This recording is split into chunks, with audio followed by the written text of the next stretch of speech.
CET 12th level यानी 12वीं पास exam form भरने के लिए सबसे पहले आपको एसएसओ पोर्टल पर आना है। एसएसओ पोर्टल का लिंक आपको वीडियो डिस्क्रिप्शन में मिल जाएगा, क्योंकि डायरेक्ट गूगल से सर्च करेंगे तो शायद यहाँ पर अब आप नहीं आ पाएंगे।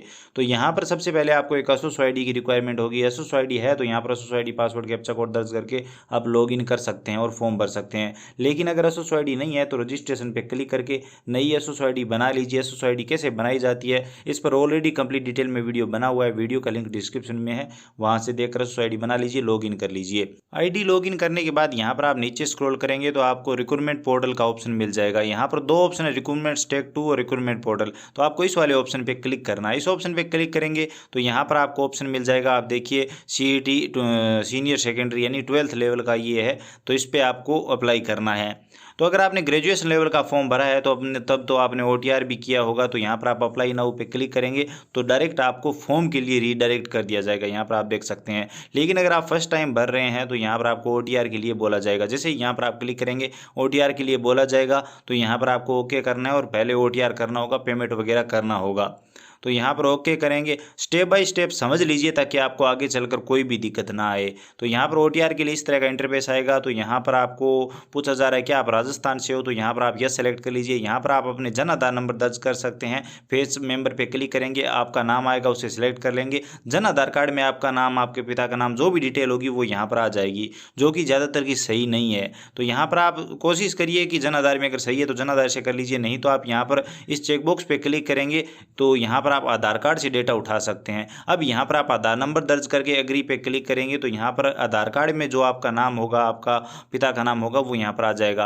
आधार कार्ड नंबर दर्ज करके ओटीपी भेजेंगे, ओके करेंगे, यहाँ पर ओटीपी देंगे और वेरीफाई ओटीपी पे क्लिक करते ही आधार कार्ड में जो आपकी डिटेल होगी वो यहाँ पर आ जाएगी।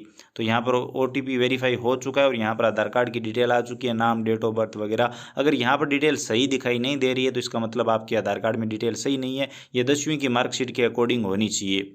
तो अगर सही नहीं है तो पहले आधार कार्ड को अपडेट करवाइए या फिर यहाँ पर जन आधार कार्ड से डेटा उठाइए, और दोनों में ही अगर आधार और जन आधार में सही नहीं है तो यहाँ पर इस चेकबॉक्स पे क्लिक करके आप एसएसओ आईडी से भी डेटा उठा सकते हैं। उसमें कुछ डॉक्यूमेंट अपलोड करने की जरूरत पड़ती है। उसके बाद यहाँ पर मोबाइल नंबर दर्ज करेंगे, gate email from SSO profile करेंगे तो एसएसओ प्रोफाइल में जो भी ईमेल आईडी होगी वो यहाँ पर आ जाएगी। अगर ईमेल आईडी नहीं आती है तो पहले एसएसओ आईडी में जाकर ईमेल आईडी अपडेट करिए, वहाँ पर अपडेट होगी तब यहाँ पर वो मेल आईडी दिखाई देगी। वेरीफाई ओटीआर पे क्लिक करेंगे और यहाँ पर ओटीआर वेरीफाई करेंगे। डिटेल एक बार चेक कर लीजिए सही है कि नहीं। अगर ये 10वीं की मार्कशीट के अकॉर्डिंग नहीं हुई तो दिक्कत आएगी। फाइनल सबमिट पे क्लिक करेंगे, ओटीपी आएगा, ओटीपी यहाँ पर देंगे, वेरीफाई ओटीपी करेंगे।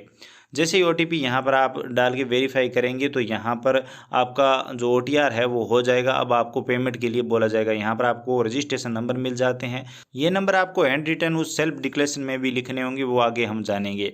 तो अभी इतना काम हो गया, अब आपको पेमेंट करना होगा। तो यहाँ पर पे फीस का ऑप्शन आ गया है, आप सब देख सकते हैं। पे फीस पे क्लिक करेंगे और यहाँ पर पेमेंट करेंगे। जैसे इस ऑप्शन पे क्लिक करेंगे, यहाँ पर क्या आप राजस्थान के निवासी है तो यहाँ पर हम यस रखेंगे। उसके बाद यहाँ पर आप रिजर्व कैंडिडेट हो या फिर अनरिजर्व्ड, तो यहाँ पर रिजर्व में आप देख सकते हैं कौन कौन आते हैं। जैसे जनरल में ईडब्ल्यूएस, ओबीसी, इसके अलावा एससी एसटी, ये जो सभी कैंडिडेट है, ओबीसी नॉन क्रिमिलियर वगैरह, तो ये जो है ये सभी रिजर्व में आते हैं। अनरिजर्व्ड में जैसे ओबीसी क्रिमिलियर हो गया, एमबीसी हो गया, ये जो है वो अनरिजर्व्ड में आते हैं। तो रिजर्व्ड के लिए यहाँ पर 400 रुपये फीस है और बाकी के लिए यहाँ पर 600 रुपये फीस है। तो हम ईडब्ल्यूएस से है तो हम यहाँ पर रिजर्व सेलेक्ट करेंगे। यहाँ पर अगर कोई विकलांग है तो यस कर सकते हो, नहीं तो नो रखेंगे।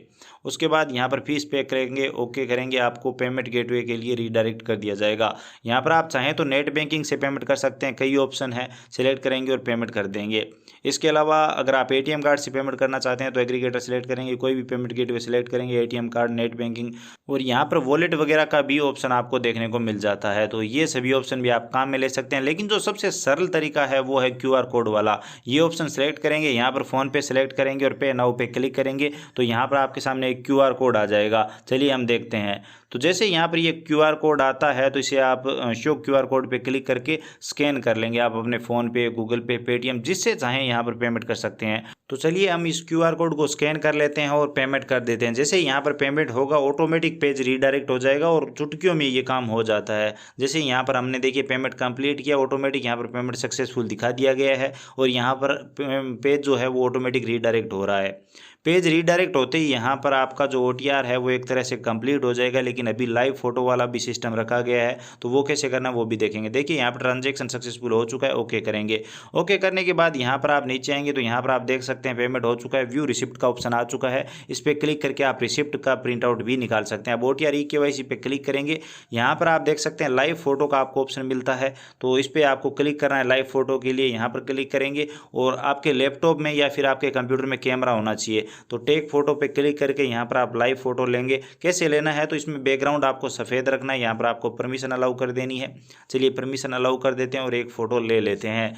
उसके बाद यहाँ पर जिसका आप फॉर्म भर रहे हो उसे सामने बिठाएंगे। यहाँ पर मैं उदाहरण के लिए भर रहा हूँ, आप अपने हिसाब से सही तरीके से यहाँ पर बैकग्राउंड सफ़ेद रखिए और फोटो लीजिए। सामने बिठाकर पलक झपकाएंगे आवेदक की, तो यहाँ पर फोटो आ जाएगा। पलक झपकाना जरूरी है। उसके बाद यहाँ पर सेल्फ डिक्लेरेशन अपलोड करना होगा, तो यहाँ पर देखिए एक सैम्पल फाइल का ऑप्शन दिया है, इस पर क्लिक करके आपको ये लिख के अपलोड करना होगा। तो कैसे करना है चलिए वो भी देख लेते हैं। ये PDF फॉर्मेट में अपलोड होगा। फोटो आ चुका है, फोटो यहाँ पर जो सही दिखाई दे वो रख लीजिए, अगर गलत आ रहा है तो आप बार बार यहाँ पर फोटो चेंज भी कर सकते हैं। अब यहाँ पर आपको ये अपलोड करने के लिए सैम्पल फाइल का जो ऑप्शन है इस पर क्लिक करके PDF पहले डाउनलोड कर लेना। ये देखिए PDF डाउनलोड हो चुका है। अब इसमें जो बताया गया है वो लिखना है स्टूडेंट को। जैसे यहाँ पर जो हिंदी में दिया गया है वो यहाँ पर नीचे लिखना है। तो जैसे मैं, और उसके बाद आवेदक का नाम आ जाएगा, आवेदक का पिता का नाम आ जाएगा, उसके बाद जो जन्म तिथि है वो आ जाएगी, और वो जो आगे लिखा है वो सेम टू सेम लिख देगा जो आवेदक है। भर्ती परीक्षा हेतु आवेदन कर रहा हूँ, रही हूँ, अगर लड़का है तो रहा हूँ, लड़की है तो रही हूँ, मैं शपथपूर्वक बयान करता हूँ, करती हूँ, लड़की है तो करती हूँ, लड़का है तो करता हूँ, अपने हिसाब से वो लिख देंगे। तो ये सेम टू सेम नीचे लिखना है हिंदी में, और आवेदक को अपने हस्ताक्षर करने हैं, और उसके बाद यही चीज़ इंग्लिश में भी लिखनी होगी। तो यहाँ पर इस तरह से लिख के हस्ताक्षर कर दीजिए। उसके बाद इंग्लिश का भी नीचे ऑप्शन दिया गया है, ये सेम टू सेम इसी तरह से इंग्लिश में लिखना है। उसके बाद SSO ID, OTR नंबर और यहाँ पर परमानेंट एड्रेस जो स्थायी पता है वो यहाँ पर लिख देंगे।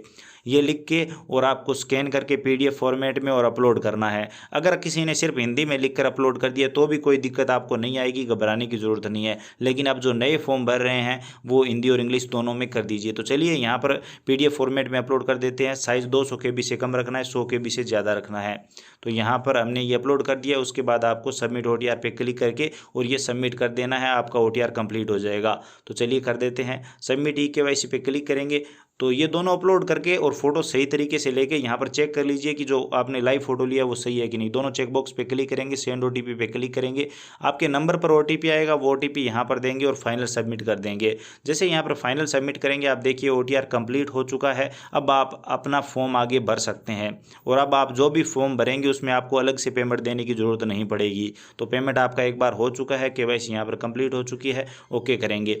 ओके करने के बाद यहाँ पर आपको होम का ऑप्शन मिलता है। OTR कंप्लीट हो चुका है, होम पे क्लिक करके आप वापस उसी पेज पे आ जाएंगे जहाँ से आपने शुरू किया था। होम पे क्लिक करते ही यहाँ पर आपको नया फॉर्म भरने का ऑप्शन मिल जाएगा।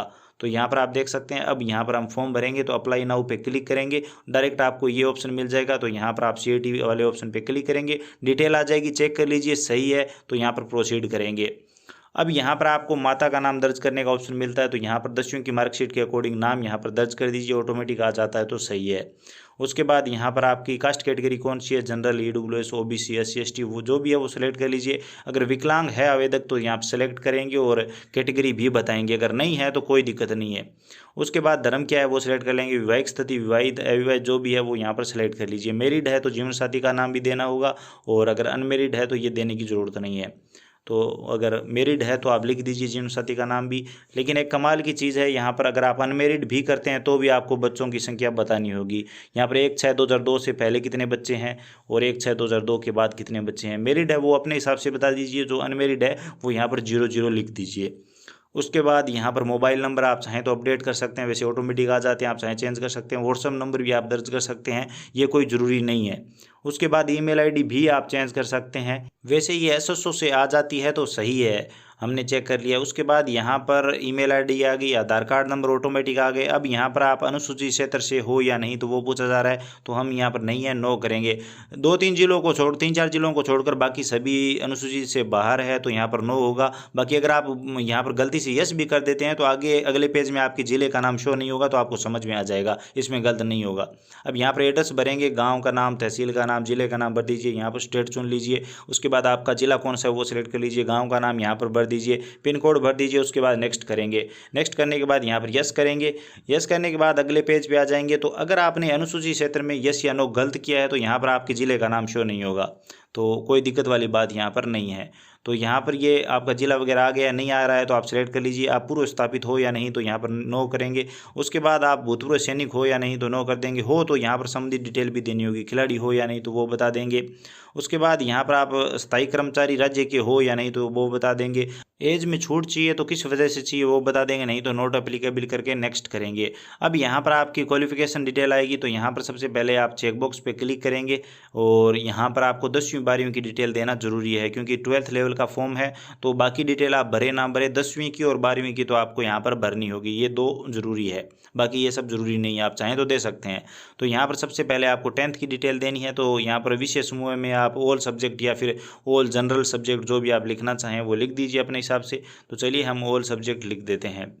उसके बाद 10th क्लास में बोर्ड कौन सा था, कौन से बोर्ड से आपने 10वीं पास की है वो यहाँ पर लिख दीजिए। जैसे हम BSER यानी board of secondary education Rajasthan कर देते हैं, आप अपने हिसाब से कर दीजिए। उसके बाद रोल नंबर आपको 10th की मार्कशीट में मिल जाएंगे, आपको परसेंटेज मिले, ग्रेड मिले, क्या मिले वो बता दीजिए। पासिंग ईयर क्या है वो लिख दीजिए, सेलेक्ट कर लीजिए। उसके बाद परसेंटेज कितने मिले हैं वो लिख दीजिए। इसी तरह से आपको 12th में बताना है। सब्जेक्ट्स में आर्ट्स हम लिख देते हैं, आपका अगर कोई साइंस कॉमर्स वगैरह है तो वो लिख दीजिए। बोर्ड लिख दीजिए, रोल नंबर लिख दीजिए, परसेंटेज हम सेलेक्ट कर लेते हैं, पासिंग ईयर कौन सा है वो सेलेक्ट कर लेते हैं और परसेंटेज हम आप यहाँ पर बता दीजिए। उसके बाद नेक्स्ट कर दीजिए। अब यहाँ पर आवेदक के फोटो और सिग्नेचर अपलोड करने हैं। फोटो 1 महीने से ज़्यादा पुराना नहीं होना चाहिए, 50 KB से साइज़ कम नहीं होना चाहिए, 100 KB से ज़्यादा नहीं होना चाहिए। सिग्नेचर में 20 KB से साइज़ कम नहीं होना चाहिए, 50 KB से ज़्यादा नहीं होना चाहिए। JPG या फिर JPEG में आप अपलोड कर सकते हैं। कोई बॉडी मार्क है तो वो बता सकते हैं, नहीं तो नो करेंगे। नेक्स्ट करेंगे। नेक्स्ट करते ही फॉर्म का प्रीव्यू आ जाएगा। आप एक बार पूरे फॉर्म को चेक कर लीजिए, क्योंकि इसके बाद आप सुधार नहीं कर पाएंगे और सुधार भी करेंगे तो पैसे लगेंगे अलग से। अब यहाँ पर लाइव फोटो वगैरह दिखाई दे रही है, तो यहाँ पर आपको चेकबॉक्स पे क्लिक करना है, फाइनल सबमिट पे क्लिक करना है, चेकबॉक्स पे फिर से क्लिक करना है, सेंड OTP पे क्लिक करना है। आपके नंबर पर OTP आएगा, OTP दर्ज करेंगे और यहाँ पर आप जैसे ही OTP वेरीफाई करेंगे तो यहाँ पर आपका फॉर्म सबमिट हो जाएगा। फॉर्म फाइनल सबमिट होते ही आप इसका प्रिंट आउट निकाल लेंगे। अगर किसी कस्टमर का फॉर्म भरा है तो ये प्रिंट आउट निकाल कर उसे दे देंगे। तो यहाँ पर आप देख सकते हैं 12th लेवल का था, CET का फॉर्म हमने ये फिलअप कर दिया है। आई होप अब आप समझ गए होंगे कि ये फॉर्म आपको कैसे भरना है। वीडियो इन्फॉर्मेटिव लगा होगा। वीडियो पसंद आया तो लाइक करिए, अपने दोस्तों के साथ शेयर करिए, चैनल पर नए हो तो सब्सक्राइब करके बेल आइकन प्रेस कर लीजिए। अगर आपको कोई दिक्कत आ रही है तो आप कमेंट